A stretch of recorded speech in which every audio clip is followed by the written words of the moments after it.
So I'm not an expert on communicative theory, but I'll do my best to address some of the concerns of this comprehensive analysis by De La Valle. What De La Valle does is identify the underlying rationale for solidaristic, international, or global community. De La Valle takes for granted the existence of a national polity and examines what can potentially explain the extension of the duties of people towards the international community and the global community. The conclusion is that nations and also citizens of one nation have duties that extend to the international community, to the global community. In his language, a sovereign power will be legitimate only if it takes into account, along with rights and interests of citizens of its own polity, also the justified claims of the international community. What I want to do is to raise basically two main concerns. First, I want to examine and raise some questions about ambivalence of De La Valle between duties of polities or states and the duties of individual citizens. I also wish to question whether the duties have anything to do with citizenship, and whether they are political duties, as De La Valle believes, or merely moral duties. Second, I wish to argue that the failure to examine the relations between rationality within the state and rationality among states may give rise to serious problems. In particular, I believe that De La Valle cannot explain the uniqueness, the distinctiveness of civic duties, duties that are owed by citizens to each other. The reason for this failure is that the communicative paradigm is used both within the state and among states, among individuals, in a comprehensive way, both to explain the relationship between states and the relationship among states and among individuals in different states. Therefore, there is nothing that can justify the qualitative differences between duties of citizens to each other and duties of citizens towards citizens of other nations. In other words, I want to argue against the imperialism of the communicative paradigm. I don't think it could apply on both levels, or if it could apply on both levels, we'll need to change our understanding of the particularistic relations of people within a state. It's very common that methodologies and paradigms that are successful in one sphere wants to extend it to another sphere, and conquer another territory. That's like Israel, you know. But often I think it doesn't work, and this is perhaps one such case. De La Valle sets to identify the grounds for the obligation of states towards non-nationals. As De La Valle said, a sovereign power will be legitimate only if it takes into account, along with rights and interests of the citizens of its own polity, also the justified claims of the international community. But its conclusion is much more radically because it identifies duties not only of states but of individuals. As a matter of fact, his conclusion is that there are global obligations of citizens of different states towards each other. So I owe De La Valle, who is an Italian citizen, I owe him duties as a citizen of the global community. It's worrisome, but anyhow. Let me read a cite from De La Valle that I use to address or to raise both objections.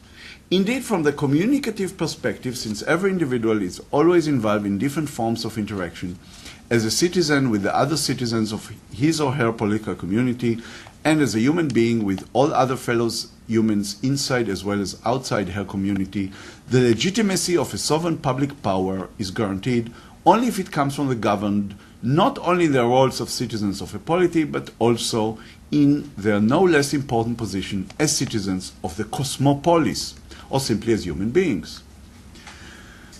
I want to see here a more precise investigation of the relations between duties of sovereign and duties of citizen. Why are national sovereigns, why is it the case that national sovereigns are endowed with the power to enforce the duties of its own citizens and of other citizens towards the global community? If there are duties as global citizens, why should national sovereigns be there and enforce them? What gives them the legitimacy to do so? I would also want to know whether, if at all, the duties which De La Valle speaks about are not merely moral duties. we owe each other as human beings rather than political duties we owe each other as citizens? What is the extra that is being given by the understanding that we are citizens of a cosmopolis rather than human beings? And I think this distinction between political and moral is quite important.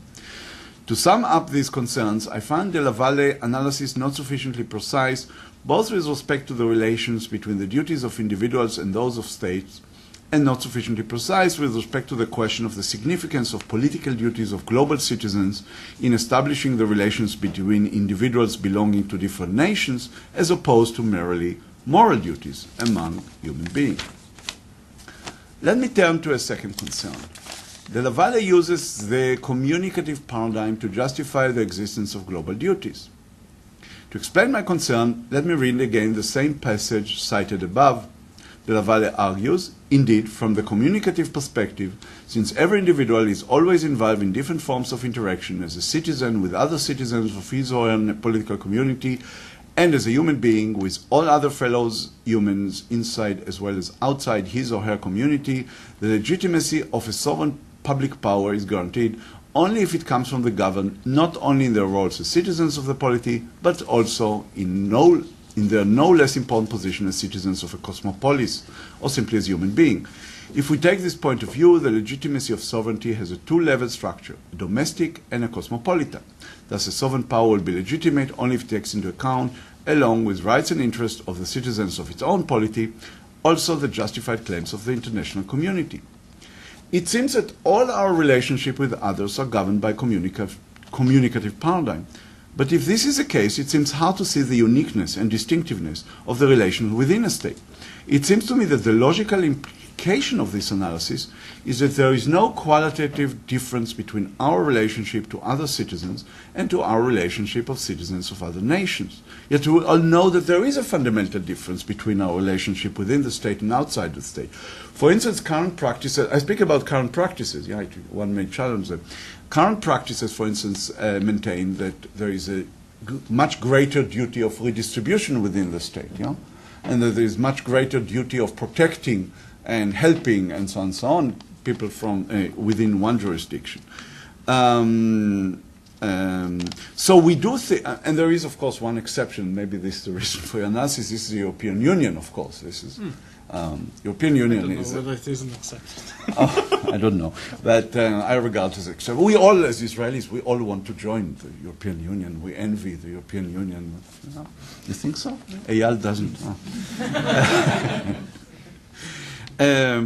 Perhaps we can resort to functional rationality or particularistic rationality to understand the unique sui generis character of the relationship within the state, but De La Valle rejects these arguments. I think to complete his task, De La Valle could either argue that the relations of citizens within the state and outside the state are not different, and that the alleged differences or the differences that are practiced are simply not justified. Yeah? We ought to get rid of these spatial obligations within a state. Or he could resort to the idea that if they are justified, they are not foundational. They are merely based on pragmatic differences. In either case, the outcome will be that citizenship is less important and unique than we tend to believe, and our relationship with members of other nations are not fundamentally different than our relationship with members of our nations. And this, I think, does not reflect, as far as I know, does not reflect the general understanding of the way our institution work. So I would suggest that De La Valle, again, I mean, I think the most promising route will be to say they are not foundational, but they are still different in nature because of some pragmatic reasons, or the intense relationship within the state, or something like this.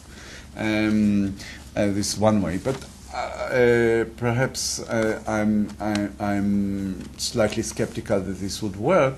Of course, the other route would be to say no. I mean, just get rid of all these jurisdictions that, and all these perceptions that there are special relationship within the state and so on, to challenge all this. This sounds to me like ideals that I am more aligned with, perhaps. Thank you very much.